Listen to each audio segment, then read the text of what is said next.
नमस्कार मित्रों, आज आप सभी के लिए जो लाया हूँ ये है प्रश्न पत्र।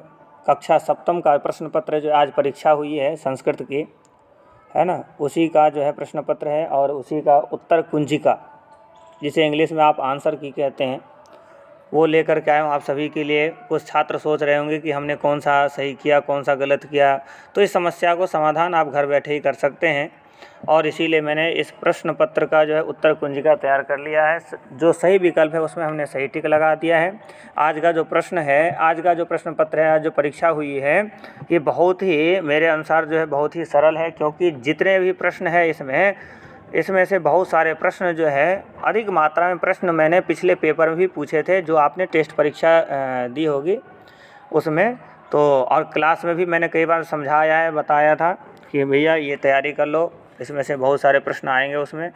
तो कक्षा अष्टम से अगर समानता की जाए तो आज की जो कक्षा सप्तम यानी कक्षा 7 की जो परीक्षा हुई है ये सरल है। आज की जो परीक्षा है वो सरल है। इसमें 60 प्रश्न है, 60 में से 50 कोई से भी करने थे, ये भी बहुत ही सही है, क्योंकि कई सारे पेपर में खंड आए हैं, खंड इसमें नहीं दिया गया है, का खा गा करके। इसमें जो है सभी के 4-4 विकल्प हैं, 4 में से एक विकल्प चुनने हैं। 0.8 अंक का एक प्रश्न है ना, ऐसा बताया गया है। ऊपर के 3 कॉलम में जो है यही जानकारी दी गई है। आगे चलते हैं और आप सभी को बता दूं कि विद्या भारती की जितने भी इधर ब्रज प्रदेश में जितने भी स्कूल है, सभी में यही प्रश्न पत्र आए होंगे और सभी जगह जो है छात्रों ने इसी प्रश्न पत्र से परीक्षा दिया होगा। तो ये आंसर की जो है अन्य स्कूल के, जो विद्या भारती के स्कूल के छात्र हैं, उनके लिए भी उपयोगी साबित हो सकता है। तो चलिए चलते हैं, चर्चा करते हैं प्रश्न और उत्तर पे। सही विकल्प जो है उसमें मैंने पहले से ही सही चिन्ह लगा दिया है, लेकिन चर्चा करते चलते हैं और आगे बढ़ते जाएंगे।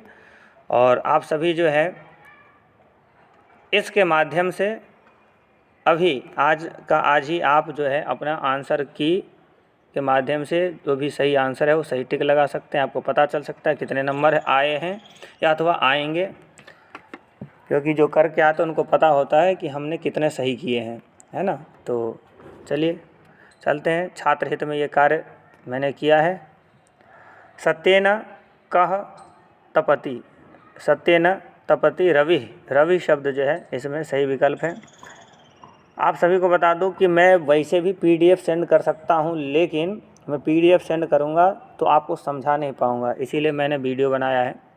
चलिए चलते हैं। लोके वशीकृति कः, वैसे कः शब्द की जगह का होना चाहिए, वैसे चलिए आगे बढ़ते हैं। कः यानी पूरे संसार में सबसे वशीकरण, यानी वशीकरण का मंत्र क्या है ना, सबको अपने बस में कर लेने वाला जो मंत्र है वो क्या है, तो क्षमा है। क्षमा मांग लेना और क्षमा कर देना, ये बहुत बड़ा जो है साहस का काम होता है भैया, और आप लोग भी करते रहिए। मैंने क्लास में भी पढ़ाया था श्लोक, तब आपने देखा होगा। क्षमा वशीकृते लोके क्षमया किम न साध्यते, इस प्रकार से श्लोक है ना। क्षमा करने से और क्षमा मांग लेने से कौन सा ऐसा कार्य है संसार में जो सिद्ध नहीं हो सकता है ना।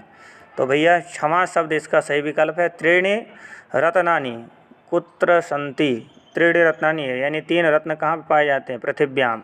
कई संगतिम कुर्वीत षद्भिः, यानी पृथ्वी पे 3 रत्न पाए जाते हैं। चौथे का है जो किसके साथ संगति करनी चाहिए, तो सद्भिः, जो अच्छे लोग होते हैं, सही विचार वाले, उनसे करना चाहिए। कृष्णमूर्ते कति कर्मकराः सन्ति, कृष्णमूर्ति ने जो बताया था उसने कितने अपने कर्मकार यानी अपने कितने नौकर चाकर बताए थे, बोले कि 2 हाथ 2 पैर ऐसे करके उसने बताया था। 8 चीज़ों का नाम बताया था, आपको ध्यान में होगा, मैंने पढ़ाया था सभी को।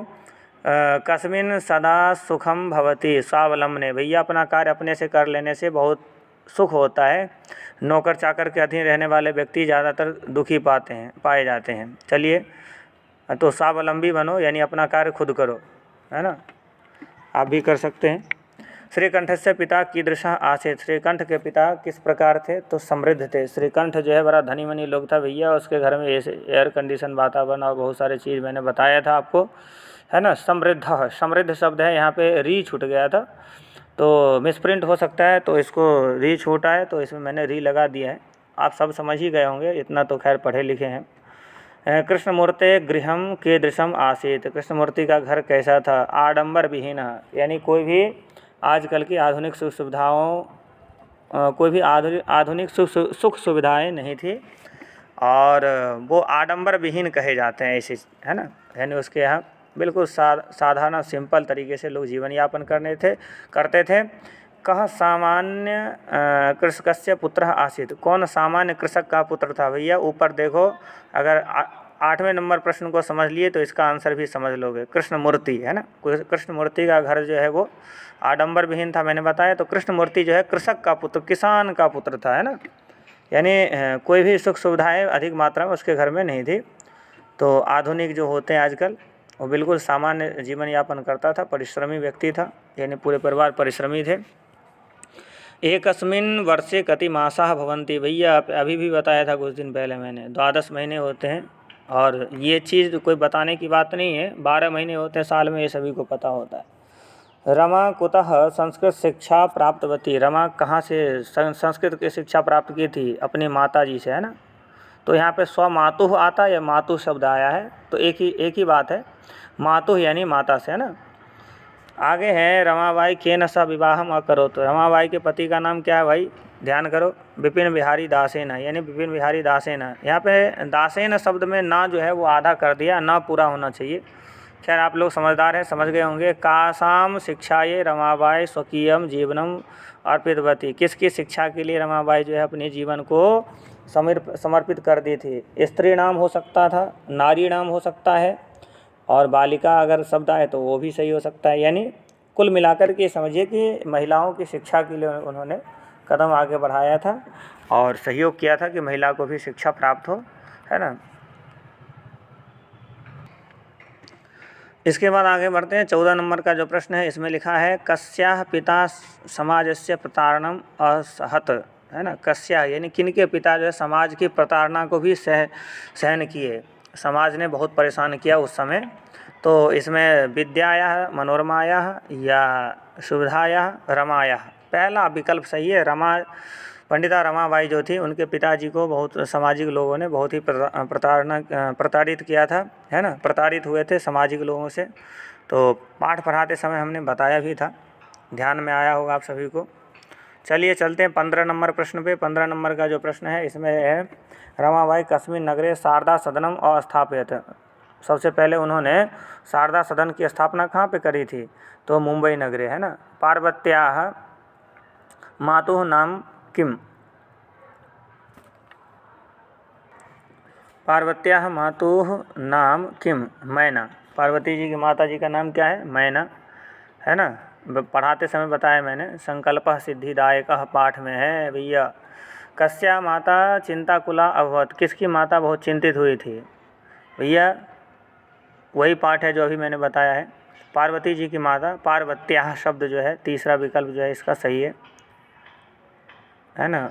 उनकी माता चिंतित हो गई थी कि इतना सुकोमल बेटी है मेरी और लाडली है, और ये जा कर के कठिन तपस्या करेगी भगवान शिव को पाने के लिए, इस प्रकार से प्रसंग आया है उसमें पाठ में, तो मैंने बताया था। तो चिंताकुला यानी चिंतित हुई थी। पार्वती तपस्यार्थम कुत्र अगच्छत, पार्वती तपस्या के लिए कहाँ गई थी, गौरी शिखरम, गौरी शिखर नाम के पर्वत पे गई थी, ध्यान होगा आप सभी को, है। शिव निंदाम श्रुत्वा का क्रुद्धा जाता, शिव की निंदा सुन करके कौन क्रोधित हो गई थी, पार्वती जी हो गई थी भैया, बताया था मैंने। बट रूपेण तपोवनम कह प्रविशत, ब्रह्मचारी रूप में कौन प्रवेश किए थे, कहाँ पे, जहाँ पे पार्वती जी तपस्या कर रही थी आश्रम में, है ना। तो भगवान शिव गए थे ब्रह्मचारी रूप धारण करके परीक्षा लेने के लिए। आगे है 21 नंबर पे, ध्वजस्य मध्ये चक्रम किम कथ्यते, ध्वज, है ना, ध्वज के मध्य में जो राष्ट्र ध्वज जो है, उसके मध्य में जो अशोक चक्र है, उसके लिए कहा गया था, उसको क्या कहते हैं, उस चक्र को क्या, कौन से चक्र कहते हैं, अशोक चक्र कहा जाता है। अस्माकं ध्वजे कति वर्णाः सन्ति, इस ध्वज में कितने वर्ण है भैया, चत्वारः वर्णाः, त्रयवर्णाः, है ना, एक वर्णाः, पंचवर्णाः, भैया 3 ही रंग है इसमें, त्रयवर्णाः, ऐसा जो है पहला विकल्प सही है। त्रिवर्ण ध्वजे शक्त्या सूचकः कः वर्णः, त्रिवर्ण ध्वज में शक्त्या सूचक शब्द, त्रिवर्ण ध्वज में शक्त्या सूचक जो है कौन से रंग है, केसर वर्ण है ना। मैंने बताया भी था कुछ पहले कि, और पिछले पेपर में भी शायद मैंने पूछा था ये प्रश्न। बहुत सारे प्रश्न इसमें ऐसे हैं कि पिछले पेपर में भी आपने किए होंगे और ये आपके सहयोगी सिद्ध हुआ होगा। त्रिवर्ण ध्वज कस्य प्रतीकः, भैया राष्ट्र गौरवस्य ऐसा आया उसमें, लेकिन अभिमान नहीं हो सकता है, विजय नहीं, महाबलस्य नहीं, स्वाभिमानस्य। स्वाभिमानस्य, स्वाभिमान सबसे बढ़िया शब्द है स्वाभिमानस्य, या राष्ट्र गौरवस्य, राष्ट्र के गौरव, स्वाभिमान भैया कोई अलग शब्द नहीं है, मिलता जुलता ही शब्द है, आपने किया होगा सही। त्रिवर्ण ध्वजे कति अराह सन्ति, है ना। त्रिवर्ण ध्वज जो है इसमें कितने तीलियां हैं, जो अशोक चक्र है इसमें कितने तीलियां हैं, इसमें 24 है भैया, चतुर्विंशति जो है उसी को अराह कहते हैं। अस्माकं कः विश्वविजयी भवेत्, अस्माकं कः विश्वविजयी भवेत्, त्रिवर्ण ध्वज, है ना। अस्माकं त्रिवर्ण ध्वज विश्वविजयी भवेत्, ऐसा हो सकता है, यानी तीसरा विकल्प सही है। मातुल गृहं कः प्रस्थितः, भैया मातुल गृहं कः प्रस्थितः, अनारि वो जो पाठ है एक, जिसमें दर्शना नाम की महिला होती है और मालिनी और ऐसे करके अहम अपि विद्यालयं गमिष्यामि, ऐसा करके जो पाठ है, इसमें एक छोटी सी बच्ची की चर्चा है कि वो घर के कामकाज करने के लिए जाती है, तो वहाँ पे उसको प्रेरित किया जाता है कि अभी तुम पढ़ाई लिखाई करो, अभी तुम्हारा उम्र नहीं है। इस प्रकार से भैया भारत में एक बात बता दूं, भारत में 18 वर्ष से कम के बच्चे काम नहीं कर सकते, ऐसा लॉ एंड ऑर्डर में है भैया। इसीलिए कम वर्ष के, कम उम्र के बच्चों को अपने घर में काम पे भी ना रखें, ये भी मैं साथ के साथ बताना चाहता हूँ। वहाँ पे प्रेरित किया था उसको, है ना। यहाँ पे लिखा मातुल गृहम कः प्रस्थितः, मामा के घर कौन चला गया था, है ना। तो मालिन्यः पुत्र, मालिनी का पुत्र जो है अपने मामा का घर चला गया था, और इसीलिए वो कोई काम वाली ढूंढ रही थी कि कोई घर में सहयोगी नहीं था, और तभी जो है वो नौकरानी आती है अपनी बेटी को लेकर के, तब वो प्रेरित करती है कि इसको अभी काम पे मत रखो और इसको पढ़ाई लिखाई में लगाओ, है ना। तो आप भी भैया प्रेरित करो, किसी गरीब का भला करो। चलिए, गिरजायाः सेविकाया सह का गच्छति, गिरजा की जो सेविका है यानी नौकरानी थी गिरजा के यहाँ, वो सेविका, उसकी जो सेविका है, उसके नौकरानी है, वो किसके साथ में गई थी, है ना, किसके साथ में गई थी, अपनी पुत्री के साथ में, पुत्री को काम पे रखवाने के लिए, है ना। का एकस्य गृहं कार्यं करोति स्म, का एकस्य गृहं कार्यं करोति स्म, ये इसका जो सही विकल्प है वो है सेविकायाः पुत्री, है ना। इसका जो सही विकल्प है वह सेविकायाः पुत्री। आगे है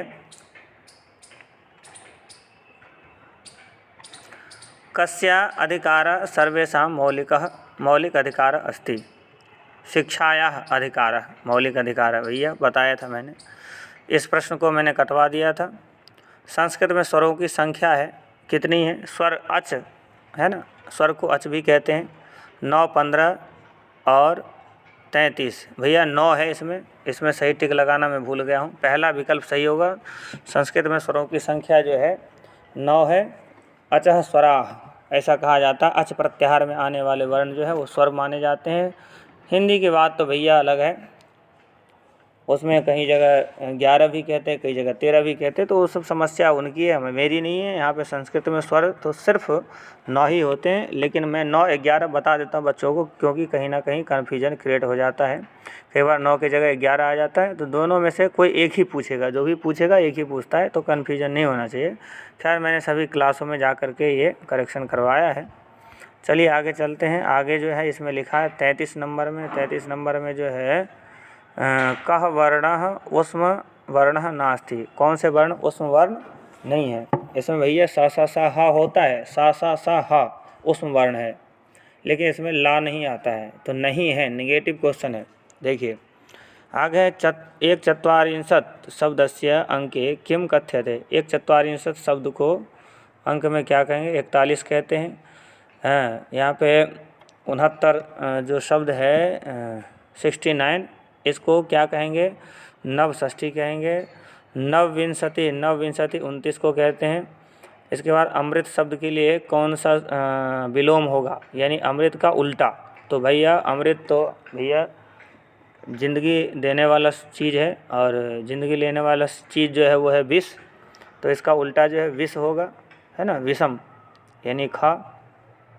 कटु शब्दस्य विलोम पदम चिन्होत। कटु, कटु यानी कड़वा, है ना। मृदु शब्द जो है इसके लिए विलोम होगा, ठीक है। आदि, आदि शब्दस्य विलोम किम, अनादि, आदि का अनादि होगा, ठीक है।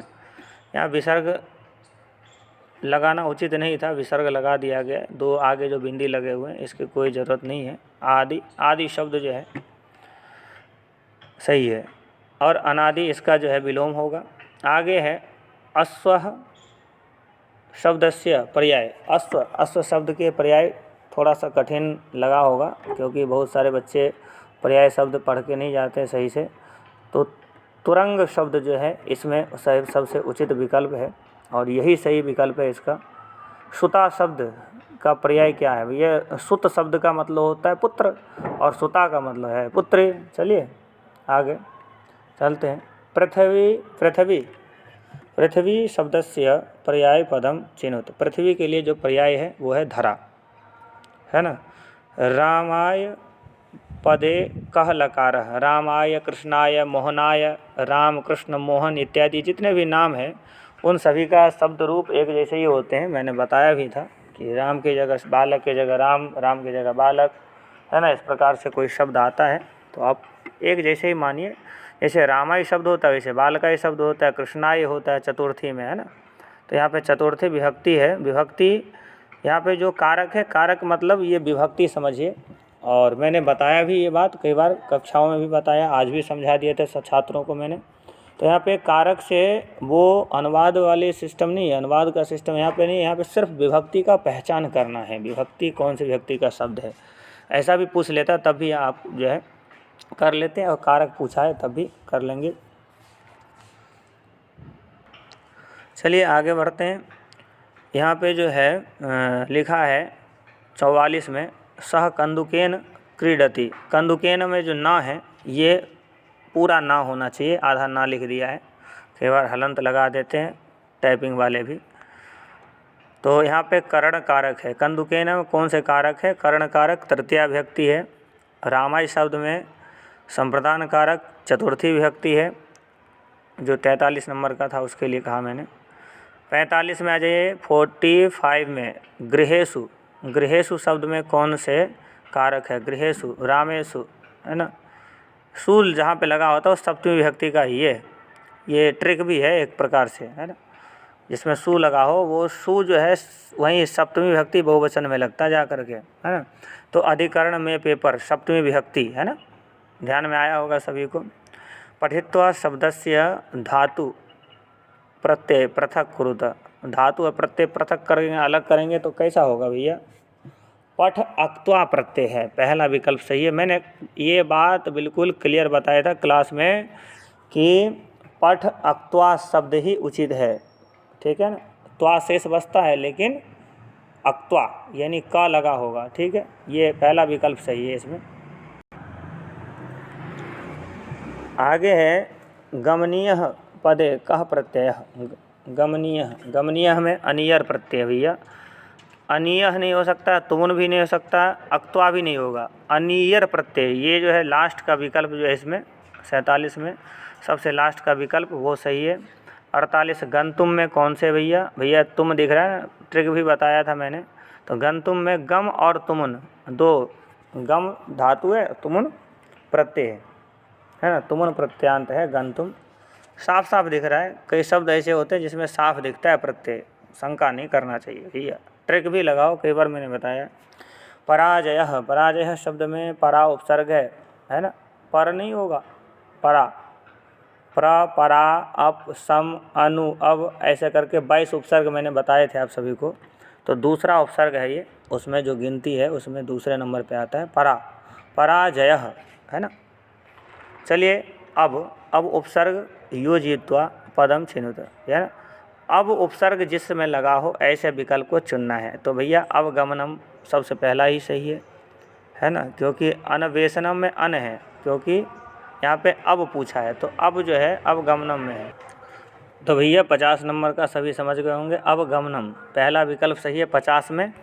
आगे बढ़ते हैं, चलिए आगे बढ़ते हैं भैया, कुछ और बाकी है यहाँ पे। संस्कार पदे उपसर्ग है ना, संस्कार में कौन से भैया, सम उपसर्ग है, सम, संस नहीं होगा, कभी कन्फ्यूजन में नहीं रहना चाहिए, हमने बताया भी था। और ये आया भी है उसमें उदाहरण में, व्याकरण की किताब में है, ऊपर ही है, सबसे पहले में ही होगा, पहले दूसरे नंबर पे, जहाँ पे भी हो देख लें वहाँ पे। अस्माकम, अस्माकम पदे कह विभक्ति भैया, अस्माकम है, अस्माकम शब्द जो है ये कौन से विभक्ति में है भैया, षष्ठी विभक्ति में। अस्मद शब्द का रूप है, उसको पढ़िए, देखिए पढ़ करके। बालिका ये चतुर्थी विभक्ति, इसमें कौन सी विभक्ति है, चतुर्थी, ये साफ सुथरा दिख रहा है इसमें, है ना। बालिका ये, है ना, चतुर्थी विभक्ति है। बालिका शब्द रूप पढ़ के देखिए भैया 53 नंबर के लिए। बालक शब्द रूप में, बालक शब्द रूप षष्ठी विभक्ति, द्विवचन में कौन सा शब्द सही होगा, तो षष्ठी। बालिकस्य बालकयोः बालका नाम, है ना, बालका नाम तो बहुवचन हो गया, बालकस्य एक वचन हो गया, यहाँ द्विवचन पूछा जा रहा है 54 में, तो बालकयोः ये जो दूसरा विकल्प है वो सही है ना। पठेत पदे कह लकार, भैया पठेत पठेताम पठेयुः, याद करो विधिलिंग लकार है ना। पठेत पढ़ना चाहिए, है ना। धातु रूप भी मैंने समझाया हिंदी अर्थ में, आपने पढ़ा भी होगा, सुना भी होगा, क्लास में पढ़ाया है, और वैसे वीडियो बना करके भी डाला था मैंने। आगे चलते हैं, गम धातु, गम धातु जो है, गम धातु यहाँ पे जो है ना, सिर्फ हमने धातु परिवर्तन करा दिया और विकल्प परिवर्तन करा दिया है। गम धातु लट लकार उत्तम पुरुष एक वचन, लट लकार उत्तम पुरुष, है ना।